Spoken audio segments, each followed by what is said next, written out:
வணக்கம். நம்ம எல்லோருமே சருமம் நல்லா பளபளன்னு, முடி அடர்த்தியா இருக்கணும்னு தான் ஆசைப்படுவோம். அதுக்காக காஸ்ட்லியான கிரீம், எண்ணெய் எவ்வளவோ ட்ரை பண்றோம் நம்ம. ஆனா, உண்மையான அழகுன்றது இந்த மேலோட்டமான விஷயங்களுக்கு எல்லாமே அப்பாற்பட்டது. அது எங்கிருந்து வருது? அத பத்தி நம்ம இன்னைக்கு கொஞ்சம் ஆழமா பார்க்க போறோம். இந்த பழமொழி நம்ம எல்லோருமே கேட்டிருப்போம் இல்லையா? "அகத்தின் அழகு முகத்தில் தெரியும்னு." இது வெறும் ஒரு பழமொழி தானா? இல்ல இதுக்குள்ள பெரிய அர்த்தம் ஒளிஞ்சிருக்கா? வாங்க இன்னைக்கு நம்ம இத பத்தி அலசி ஆராயப் போறோம். அப்ப ஒரு கேள்வி வருது. இது சும்மா நம்ம முன்னோர்கள் சொன்ன ஒரு வாய்மொழி மரபா? இல்ல இதுக்கு பின்னாடி ஒரு உறுதியான சயின்ஸ் ஏதாவது இருக்கா? இந்த கேள்விக்கான பதில் தான் நம்ம இப்போ சேர்ந்து கண்டுபிடிக்க போறோம். இந்த சிக்கலான விஷயம் ரொம்ப சிம்பிளா புரிஞ்சுக்கிறதுக்கு வாங்க ஒரு சின்ன உவமையோட ஆரம்பிக்கலாம். சரி, ஒரு நிமிடம் உங்கள் உடம்பை ஒரு அழகான செடி மாதிரி கற்பனை பண்ணி பாருங்களேன். உங்கள் ஸ்கின், உங்கள் முடி இதெல்லாமே இந்த செடியில இருக்கிற பளபளப்பான இலைகள், அழகான பூக்கள் மாதிரி. இந்த ஒரு கற்பனை தான் நம்ம பேச போற எல்லாத்துக்குமே அடித்தளம். இப்ப பாருங்க, ஒரு செடிக்கு எது முக்கியம்? அதோட வேர் தானே. ஆனா அது நம்ம கண்ணுக்கு தெரியாது. அதே மாதிரி தாங்க நம்ம உடம்பும். நம்ம குடல் தான் அந்த வேர் மாதிரி. நம்ம ஆரோக்கியத்தோட ஆணிவேர். ஆனா அதுவும் நம்ம கண்ணுக்கு தெரியாது. இலைகளும் பூக்களும் வெளியே தெரியிற மாதிரி நம்ம சருமமும் முடியும் தான் வெளியே தெரியும். இது சிம்பிளான லாஜிக் தானே. ஒரு செடி இலை பளபளப்பா இல்லைன்னா நம்ம இலைக்கு பெயிண்ட் அடிக்க மாட்டோம். கரெக்டாக வேருக்கு தான் தண்ணி ஊற்றுவோம். அந்த வேர் நல்லா இருந்தால் தான் இலை, பூ எல்லாமே தானாகவே அழகாக இருக்கும். அதே கான்செப்ட் தான் நம்ம உடம்புக்கும். உங்கள் ஸ்கின் அது ஒரு டிஸ்ப்ளே போர்டு மாதிரி. உள்ளுக்குள்ளே என்ன நடக்குதுன்னு அது வெளியே காட்டும். முகப்பரு வருது, ஸ்கின்னில் பிரச்சனை வருதுன்னா அதுக்கு முக்கிய காரணம் வெளியே இல்லை, உள்ளே இருக்கிற வேர் தான். அதாவது நம்ம குடலுக்கு கொஞ்சம் கவனம் தேவைன்னு அது நம்மளுக்கு அனுப்புகிற வார்னிங் சிக்னல். அதே மாதிரி முடி விஷயம். நம்ம உடம்புக்கு கிடைக்கிற சத்துக்களில் நம்ம பாடி முதல் முக்கியமான உறுப்புகளுக்கு தான் கொடுக்கும். இதயம், மூளை, இப்படி இந்த லிஸ்ட்டில் நம்ம முடி கடைசியாக தான் வரும். அப்போது உங்கள் குடலில் பிரச்சனை இருந்து சத்துக்கள் சரியாக கிடைக்கலன்னா முதல்ல பாதிக்கப்படுறது யார்? நம்ம முடி தான். முடி கொட்டுறது இது ஒரு முக்கிய காரணம். சரி, இவ்வளவு நேரம் ஒரு கதை மாதிரி பார்த்தோம். இந்த உவமைக்கு பின்னாடி இருக்கிற அறிவியல் இப்போ கொஞ்சம் நம்ம ஆழமாக பார்க்கலாம் வாங்க. இது வெறும் கதை இல்லை, இதுக்கு பின்னாடி உறுதியான சயின்ஸ் இருக்கு. சயின்ஸில் இந்த கனெக்ஷனுக்கு ஒரு பெயர் இருக்கு. அதுதான் கட் ஸ்கின் கேர் ஆக்சஸ்.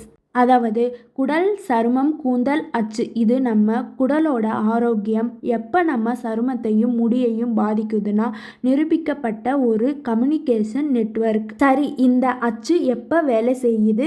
நம்ம குடல் எப்போ நம்ம ஸ்கின் கூட ஹேர் கூட பேசுது? முக்கியமான 3 வழிகளில் இது நடக்குது. அது என்னன்னு ஒவ்வொன்றா பார்க்கலாம். முதல் வழி, உங்கள் குடலை ஒரு ஃபேக்ட்ரி மாதிரி நினச்சிக்கோங்க. அதுக்குள்ள கோடிக்கணக்கான நல்ல பாக்டீரியாக்கள் வேலை செய்யுது.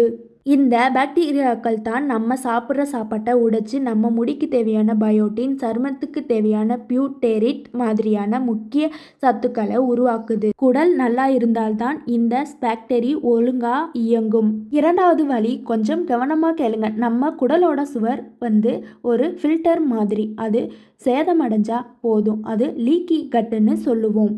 அப்போ என்ன ஆகும்னா தேவையில்லாத நஞ்சு அந்த சுவர் வழியா கசிஞ்சு நம்ம இரத்தத்துல கலந்துடும்.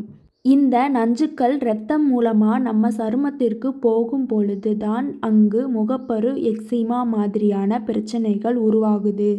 மூணாவது ரொம்ப முக்கியமான விஷயம், நம்ம என்ன சாப்பிட்றோன்றதை விட நம்ம உடம்பு அதை எந்த அளவுக்கு உறிஞ்சிக்கிறது தான் முக்கியம்.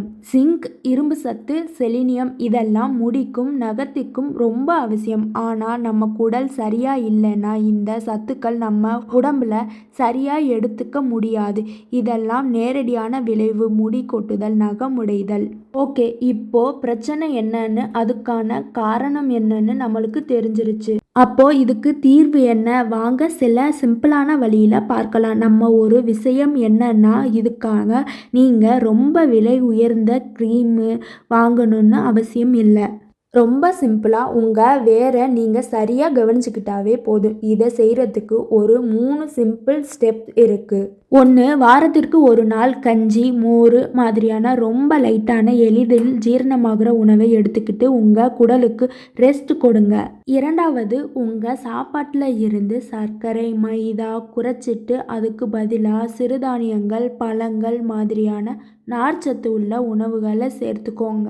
இது உங்கள் குடலில் இருக்கிற நல்ல பாக்டீரியாக்களுக்கு ரொம்ப பிடிக்கும். 3வது, சிம்பிளாக ஆனால் ரொம்ப பவர்ஃபுல், நிறைய தண்ணீர் குடிங்க. இது உங்களோட இருக்கிற நஞ்சை வெளியேற்றி உங்கள் சருமத்தை இயற்கையாகவே பளபளப்பாக்கும். இப்போ கடைசியாக நீங்கள் உங்களை கேட்டுக்க வேண்டிய ஒரு கேள்வி.